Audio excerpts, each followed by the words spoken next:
ਗੱਲਬਾਤ ਦਾ ਸਿਲਸਿਲਾ ਸ਼ੁਰੂ ਕਰਾਂਗੇ ਯੂਐਸ ਇਮੀਗ੍ਰੇਸ਼ਨ ਦੀਆਂ ਗੱਲਾਂ ਬਾਤਾਂ ਜਿਹੜੀਆਂ ਉਹ ਆਪਾਂ ਅਟਾਰਨੀ ਟੇਕਿਆਣਾ ਹੋਣਾ ਦੇ ਨਾਲ ਕਰਾਂਗੇ। ਪਰ ਅੱਜ ਇਹ ਦੱਸ ਜਾਈਏ ਅੱਜ ਤੁਹਾਡੀਆਂ ਕਾਲਸ ਅਸੀਂ ਇਸ ਲਈ ਨਹੀਂ ਲੈ ਸਕਾਂਗੇ ਕਿਉਂਕਿ ਅਟਾਰਨੀ ਟੇਕਿਆਣਾ ਹੋਣਾ ਨੂੰ ਕੁਛ ਘਰੇਲੂ ਜਿਹੜਾ ਉਹ ਕੰਮ ਆ ਪਰਸਨਲ ਕੰਮ ਆ ਜਿਸ ਕਰਕੇ ਉਹਨਾਂ ਨੇ ਥੋੜ੍ਹਾ ਅਰਲੀ ਲੀਵ ਕਰਨਾ ਆ। ਸੋ ਅੱਜ ਦਾ ਜਿਹੜਾ ਰੀਸੈਟਲਮੈਂਟ ਬਾਰ ਨੂੰ ਲੈ ਕੇ ਗੱਲਬਾਤ ਜਿਹੜੀ ਆ ਉਸ ਉੱਤੇ ਆਪਾਂ ਕਰਨੀ ਆ ਤੇ ਬਾਕੀ ਕੁਛ ਹੋਰ ਇਮੀਗ੍ਰੇਸ਼ਨ ਦੀਆਂ ਖਬਰਾਂ ਦੇ ਉੱਤੇ ਚਰਚਾ ਕਰਾਂਗੇ। ਤੇ ਆਓ ਗੱਲਾਂ ਬਾਤਾਂ ਦਾ ਸਿਲਸਿਲਾ ਸ਼ੁਰੂ ਕਰਦੇ ਹਾਂ। ਸੋ ਤਕਰੀਬਨ ਆਪਾਂ ਮੈਂ ਕਾਈਂਡ ਆਫ ਦੱਸ ਹੀ ਦਿੱਤਾ ਅਟਾਰਨੀ ਟੇਕਿਆਣਾ ਜੀ ਆਪਾਂ ਰੀਸੈਟਲਮੈਂਟ ਨੂੰ ਲੈ ਕੇ ਗੱਲਬਾਤ ਜਿਹੜੀ ਉਹ ਕਰਨ ਜਾ ਰਹੇ ਹਾਂ। ਸੋ ਕੀ ਅੱਜ ਕਿਉਂ ਆਪਾਂ ਇਸ ਦੇ ਉੱਤੇ ਚਰਚਾ ਜਿਹੜੀ ਉਹ ਹੋ ਰਹੀ ਹੈ ਕੁਛ ਰੀਸੈਂਟਲੀ ਇਸ ਦੇ ਉੱਤੇ ਵੀ ਆਇਆ ਹੈ? ਰੀਸੈਂਟਲੀ ਤਾਂ ਨਵਾਂ ਤਾਂ ਕੁਛ ਨਹੀਂ ਹੋਇਆ। ਸੋ ਪਹਿਲਾਂ ਸੀਗਾ ਕਿ ਦੋ ਤਿੰਨ ਚੀਜ਼ਾਂ ਐਕਚੁਅਲੀ ਹੋਈਆਂ। ਕਿੱਦਾਂ, ਇੱਕ ਤਾਂ ਯੂਰਪ ਤੋਂ ਲੋਕੀ ਬੜੇ ਆਏ ਆ ਤੇ ਕਲਾਇੰਟਸ ਕਾਫੀ ਕਾਲ ਵੀ ਕਾਫੀ ਜ਼ਿਆਦਾ ਕਰਦੇ ਆ ਕਿ ਯੂਰਪ ਵਾਲਾ ਇੱਦਾਂ ਸਾਰਿਆਂ ਦਾ ਇੱਕੋ ਹੀ ਸਵਾਲ ਆ ਸਾਰਿਆਂ ਦੇ ਮਨ ਤੇ ਹੁਣ ਕਿ ਯੂਰਪ ਦੇ ਬਾਰੇ ਦੱਸਣਾ ਕਿ ਨਾ ਨਹੀਂ ਦੱਸਣਾ। ਕੁਛ ਇੱਕ ਸਾਡੇ ਕਲਾਇੰਟ ਵੀ ਵਿੱਚ ਸੀਗੇ, ਉਹਨਾਂ ਦਾ ਆਪਾਂ ਸੈਲਮ ਸੁਲਮ ਦਾ ਫਾਰਮ ਭਰਤਾ। ਫਿਰ ਉਹਨਾਂ ਨੇ ਦੇਖਿਆ ਕਿ ਉਹਨਾਂ ਦੇ ਕਿਸੇ ਸੱਜਣ ਮਿੱਤਰ ਦਾ ਕੇਸ ਡਿਨਾਈ ਹੋ ਗਿਆ। ਫਿਰ ਉਹਨਾਂ ਨੇ ਸਾਨੂੰ ਕਾਲ ਕੀਤੀ ਕਿ ਮੈਂ ਪਾਣਾ ਨਹੀਂ ਹੈਗਾ। ਮੈਂ ਕਿਹਾ ਇੱਦਾਂ ਨਹੀਂ ਹੁੰਦਾ। ਇੱਕ ਤਾਂ ਆਪਣਾ ਉਹੀ ਲਾਇਸੈਂਸ ਟੇਕ ਤੇ ਆ, ਦੂਜਾ ਤੁਸੀਂ ਕਹਿ ਰਹੇ ਆ ਕਿ ਨਹੀਂ ਪਾਣਾ। ਮੈਨੂੰ ਪਤਾ ਮੈਂ ਪਾਣਾ, ਜੇ ਨਹੀਂ ਤੁਸੀਂ ਕਹਿੰਦੇ ਪਾਣਾ ਮੈਂ ਕੇਸ ਨਹੀਂ ਫੜ ਸਕਦਾ, ਰਾਈਟ ਜੀ।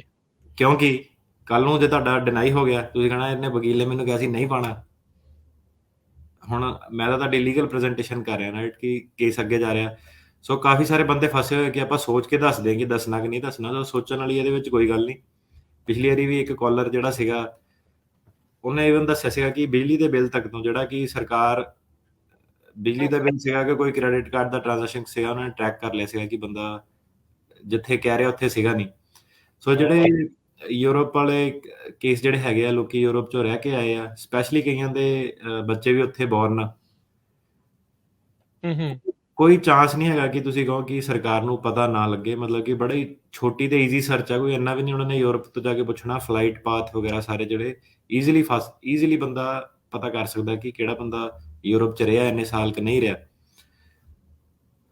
ਕੀ ਕੋਈ ਇਦਾਂ ਦਾ ਕੇਸ ਹੈਗਾ ਜਿਸ ਚ ਮੇ ਵੀ ਸਰਕਾਰ ਨਾ ਪਤਾ ਲੱਗੇ? ਹਾਂਜੀ, ਹੋ ਸਕਦਾ ਕਿ ਨਾ ਪਤਾ ਲੱਗੇ, ਪਰ ਮੋਸਟਲੀ ਜਿਹੜਾ ਚਾਂਸ ਹੈਗਾ ਉਹੀ ਹੈਗਾ ਕਿ ਉਹਨਾਂ ਨੂੰ ਪਤਾ ਲੱਗੂਗਾ। ਫਿਰ ਜੋ ਵੀ ਤੁਸੀਂ ਫੈਕਟਸ ਦਿੱਤੇ ਆ, ਦੱਸਿਆ ਆਪਣੇ ਕੇਸ ਦੇ ਬਾਰੇ, ਉਹ ਸਾਰਾ ਝੂਠਾ ਪਾਇਆ ਜਾਊਗਾ ਤਾਂ ਕਹੋਗੇ ਬੰਦਾ ਝੂਠ ਬੋਲਦਾ ਹੈ। ਤੋ ਯੂਰਪ ਵਾਲਾ ਜਿਹੜਾ ਹੁਣ ਪਹਿਲਾਂ ਤਾਂ ਇਦਾਂ ਕਿ ਜਿਹੜੇ ਯੂਰਪ ਵਾਲੇ ਆ ਸਿੱਧੀ ਜੀ ਗੱਲ ਆ, ਜਿਹੜੇ ਤਾਂ ਪਾਸਪੋਰਟ ਹੋਲਡਰ ਹੈਗੇ ਆ ਕਈਆਂ ਦੇ ਉਹ ਵੀ 2 ਨੰਬਰ ਚ ਆਏ ਆ।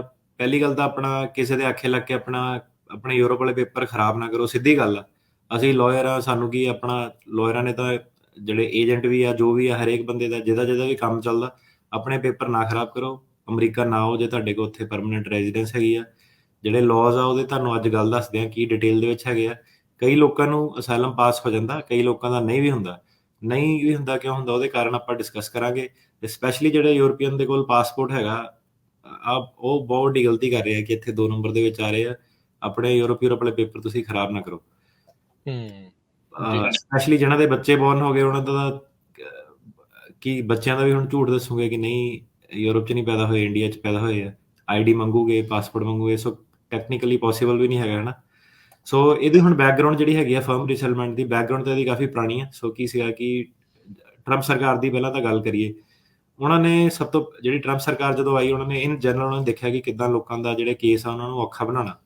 ਸੋ ਉਹਨਾਂ ਨੇ over a period of time ਕਈ ਜਿਹੜੇ ਲਾਅ ਸੀਗੇ ਉਹ ਲੈ ਕੇ ਆਏ। ਇੱਕ ਵਿੱਚ ਮੀਟਰਿੰਗ ਸਿਸਟਮ ਸੀਗਾ। ਮੀਟਰਿੰਗ ਸਿਸਟਮ 'ਚ ਉਹਨਾਂ ਨੇ ਮੀਟਰਿੰਗ ਸਿਸਟਮ ਬੇਸਿਕਲੀ ਕੀ ਸੀਗਾ ਕਿ ਲਾਈਨਾਂ ਜਿਹੜੀਆਂ ਹੈਗੀਆਂ ਅਸਾਈਲਮ ਵਾਲੀਆਂ ਉਹਨਾਂ ਨੂੰ ਮੈਨੇਜ ਕਿੱਦਾਂ ਕਰਨਾ।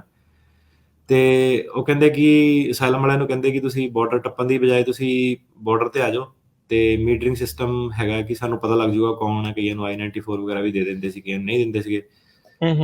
ਮੀਟਰਿੰਗ ਸਿਸਟਮ ਨਾਲ ਅਸਾਈਲਮ ਵਾਲੇ ਦੇ ਤਾਂ ਕੋਈ ਫਰਕ ਨਹੀਂ ਪਿਆ, ਪਰ ਹੋਰ ਉਹਨਾਂ ਨੇ ਜਿਹੜੇ ਅੱਗੇ ਲਾਅ ਪਾਸ ਕੀਤੇ ਮਾਈਗ੍ਰੈਂਟ ਪ੍ਰੋਟੈਕਸ਼ਨ ਪ੍ਰੋਟੋਕਾਲ MPP, ਜਿਹਨੂੰ ਰਿਮੇਨ ਇਨ ਮੈਕਸੀਕੋ ਪ੍ਰੋਗਰਾਮ ਵੀ ਕਿਹਾ ਜਾਂਦਾ ਸੀਗਾ, ਕਿ ਤੁਸੀਂ ਉੱਥੇ ਰਹਿ ਕੇ ਬਾਹਰ ਹੀ ਬਾਰਡਰ ਤੋਂ ਰਹਿ ਕੇ ਉੱਥੋਂ ਹੀ ਕੇਸ ਜਿਹੜਾ ਫਾਈਲ ਕਰੋ।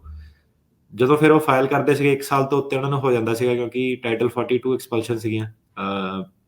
ਕੋਵਿਡ ਕਰਕੇ ਤੁਸੀਂ ਅੰਦਰ ਨਹੀਂ ਆ ਸਕਦੇ ਸੀਗੇ। ਫਿਰ ਉਹਨਾਂ ਨੇ ਜਦੋਂ ਲੋਕੀ ਆਏ ਉਹਨਾਂ ਨੇ ਸਾਲਮ ਇੱਥੇ ਲੜੀ। ਉਹ ਕਹਿੰਦੇ ਕਿ ਤੁਸੀਂ ਤਾਂ ਸਾਲ ਤੋਂ ਵੱਧ ਬਾਹਰ ਰਹਿ ਗਏ ਕਿਸੇ ਹੋਰ ਕੰਟਰੀ ਦੇ ਵਿੱਚ, ਤੁਹਾਡੇ ਦੇ ਤਾਂ ਜਿਹੜੀ ਬਾਰ ਆ ਉਹ ਲੱਗਦੀ ਆ।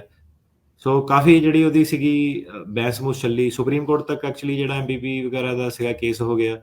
9th ਸਰਕਿਟ ਜਿਹੜਾ ਸੀਗਾ ਉਹਨੇ ਸਭ ਤੋਂ ਪਹਿਲਾਂ ਤਾਂ 9th ਸਰਕਿਟ ਨੇ ਡਿਸਟ੍ਰਿਕਟ ਕੋਰਟ ਦਾ ਜਿਹੜਾ ਕੈਲੀਫੋਰਨੀਆ ਦਾ ਡਿਸੀਜਨ ਅਪਹੋਲਡ ਕੀਤਾ ਕਿ ਨਹੀਂ ਇਹ MPP ਜਿਹੜੇ ਹੈਗੇ ਆ ਇਹ ਇਲੀਗਲ ਆ, ਇਹ ਵਾਇਓਲੇਸ਼ਨ ਹੈਗੀ ਆ ਇਮੀਗ੍ਰੇਸ਼ਨ ਐਂਡ ਨੈਸ਼ਨੈਲਿਟੀ ਐਕਟ ਦੀ। ਫਿਰ ਜਿਹੜਾ ਸੁਪਰੀਮ ਕੋਰਟ ਸੀਗਾ ਉਹਨੇ ਵੀ ਜਿਹੜੀ ਇੰਜੰਕਸ਼ਨ ਵਗੈਰਾ ਸੀਗੀ ਵਿਕੇਟ ਕਰਤੀ। ਜਿਹੜੀ ਬਾਈਡਨ ਸਰਕਾਰ ਸੀ ਉਹ ਕਹਿੰਦੇ ਕਿ ਆਪਾਂ ਇਹਨੂੰ ਹੁਣ ਅੱਗੇ ਚੈਲੰਜ ਨਹੀਂ ਕਰਨਾ, ਤੇ ਜੂਨ 2021 ਦੇ ਵਿੱਚ ਜਿਹੜੀ ਬਾਈਡਨ ਸਰਕਾਰ ਸੀ ਉਹਨੇ ਆਪਣਾ ਜਿਹੜਾ MPP ਵਾਲਾ ਪ੍ਰੋਗਰਾਮ ਸੀਗਾ ਇਹਨੂੰ ਕੈਂਸਲ ਕਰਤਾ ਕਿ ਆਪਾਂ ਹੁਣ ਰਿਮੇਨ ਇਨ ਮੈਕਸੀਕੋ ਜਾਂ ਹੋਰ ਕੰਟਰੀ ਦੇ ਵਿੱਚ ਆਓ, ਉੱਥੇ ਅਸਾਈਲਮ ਫਾਈਲ ਕਰੋ, ਸਾਡੀ ਉਹ ਰਿਕੁਆਇਰਮੈਂਟ ਨਹੀਂ ਹੈਗੀ। ਕਿਉਂਕਿ ਹੁਣ ਪ੍ਰੋਬਲਮ ਕੀ ਸੀ ਕਿ ਤੁਸੀਂ ਜੇ ਕਿਸੇ ਹੋਰ ਕੰਟਰੀ 'ਚ ਅਸਾਈਲਮ ਫਾਈਲ ਨਹੀਂ ਕੀਤਾ, ਉਹ ਕਹਿੰਦੇ ਸੀ ਕਿ ਤੁਹਾਨੂੰ ਅਮਰੀਕਾ 'ਚ ਅਸਾਈਲਮ ਲਈ ਤੁਸੀਂ ਐਲੀਜੀਬਲ ਨਹੀਂ ਹੈਗੇ। ਹੁਣ ਜੇ ਤੁਸੀਂ ਅਸਾਈਲਮ ਕੀਤਾ, ਤੁਹਾਡਾ ਗ੍ਰਾਂਟ ਹੋ ਗਿਆ, ਫਿਰ ਵੀ ਉਹ ਕਹਿੰਦੇ ਸੀ ਤੁਸੀਂ ਐਲੀਜੀਬਲ ਨਹੀਂ ਹੈਗੇ ਕਿਉਂਕਿ ਤੁਸੀਂ ਫਰਮਲੀ ਰੀਸੈਟਲ ਹੋ ਗਏ ਕਿਤੇ। ਇਹ ਵਾਲੇ ਕੇਸ ਜਿਹੜੇ ਸੀਗੇ ਇਹਨੂੰ ਕਹਿੰਦੇ ਆ ਫਰਮ ਰੀਸੈਟਲਮੈਂਟ, ਕਿ ਪੱਕੇ ਤੌਰ ਤੇ ਤੁਸੀਂ ਕਿਤੇ ਵਸ ਗਏ ਆ। ਜਿਹੜੇ ਯੂਰਪ 'ਚ PR ਵਗੈਰਾ ਜਿਹਨਾਂ ਨੂੰ ਮਿਲੀ ਪਈ ਆ 10-10 ਸਾਲ ਦੀ, ਸਪੈਸ਼ਲੀ 5-5 ਸਾਲ ਦੀ, ਉਹ ਸਾਰੇ ਲੋਕੀ ਜਿਹੜੇ ਹੈਗੇ ਆ ਉਹ ਫਰਮਲੀ ਰੀਸੈਟਲ ਆ, ਉਹਨਾਂ ਦੇ ਫਰਮ ਰੀਸੈਟਲਮੈਂਟ ਬਾਰ ਜਿਹੜੀ ਉਹ ਲੱਗਦੀ ਹੈ। ਸੋ ਬਾਈਡਨ ਐਡਮਿਨਿਸਟ੍ਰੇਸ਼ਨ ਨੇ ਆ ਕੇ ਕਾਫੀ ਜਿਹੜੀਆਂ ਕਹਿ ਲਓ ਚੇਂਜਸ ਕੀਤੀਆਂ, ਪਰ ਜਿਹੜੀ MPP ਸੀਗੀ, ਮੀਟਰਿੰਗ ਸੀਗੀ, ਉਹ ਸਾਰੀ ਜਿਹੜੀ ਚੱਕਤੀ। ਪਰ ਜਿਹੜੀ ਫਰਮ ਰੀਸੈਟਲਮੈਂਟ ਬਾਰ ਆ ਉਹ ਇੱਕ ਲਾਅ ਆ, ਤੇ ਉਹ ਅਜੇ ਵੀ ਸਟੈਂਡ ਕਰਦਾ ਉੱਥੇ ਹੀ, ਪਹਿਲਾਂ ਵੀ ਸੀਗਾ, ਅੱਗੇ ਵੀ ਰਹੂਗਾ। ਜੀ ਸੋ ਰੀਸੈਟਲਮੈਂਟ ਦੇ ਉੱਤੇ ਜਿਹੜੀ ਅੱਜ ਆਪਣੀ ਜਿਹੜੀ ਚਰਚਾ ਆ ਸਰੋਤਿਓ ਦਰਸ਼ਕੋ ਜਿਹੜੀ ਉਹ ਹੋਣੀ ਆ, ਤੇ ਉਸ ਤੋਂ ਪਹਿਲਾਂ ਨਾਲ ਹੀ ਦੱਸ ਦਈਏ ਵੀ ਅੱਜ ਆਪਣਾ ਇੱਕ ਹੋਰ ਲਾਈਵ ਪ੍ਰੋਗਰਾਮ ਇਸ ਦੇ ਵਿੱਚ ਅਸੀਂ ਨਾਲ ਹੀ ਦੱਸਦੇ ਜਾਈਏ ਵੀ ਸ਼੍ਰੀ ਕੇਸਗੜ੍ਹ ਸਾਹਿਬ ਅਨੰਦਪੁਰ ਸਾਹਿਬ ਤੋਂ ਜਿਹੜਾ ਉਹ ਲਾਈਵ ਚੱਲ ਰਿਹਾ ਹੈਗਾ ਪੰਜਾਬੀ ਰੇਡੀਓ USA ਦੇ ਫੇਸਬੁੱਕ ਤੇ YouTube ਪੇਜਸ ਦੇ ਉੱਤੇ, ਤੇ ਤੁਸੀਂ ਜੇ ਉਸ ਨੂੰ ਵੀ ਬਾਅਦ ਦੇ ਵਿੱਚ ਸੁਣਨਾ ਹੈ, ਚਾਹੇ ਕਦੋਂ ਵੀ ਸੁਣਨਾ ਪ੍ਰੋਗਰਾਮ ਤੋਂ ਬਾਅਦ ਦੇ ਵਿੱਚ, ਤੁਸੀਂ ਉਸ ਦੇ ਨਾਲ ਜੁੜ ਸਕਦੇ ਆ। ਸੋ ਉੱਥੇ ਦਾ ਵਿਸ਼ੇਸ਼ ਗੁਰਮਤਿ ਸਮਾਗਮ, ਉਸ ਦਾ ਲਾਈਵ ਟੈਲੀਕਾਸਟ ਜਿਹੜਾ ਉਹ ਨਾਲ ਦੇ ਨਾਲ ਚੱਲ ਰਿਹਾ ਹੈਗਾ ਆ।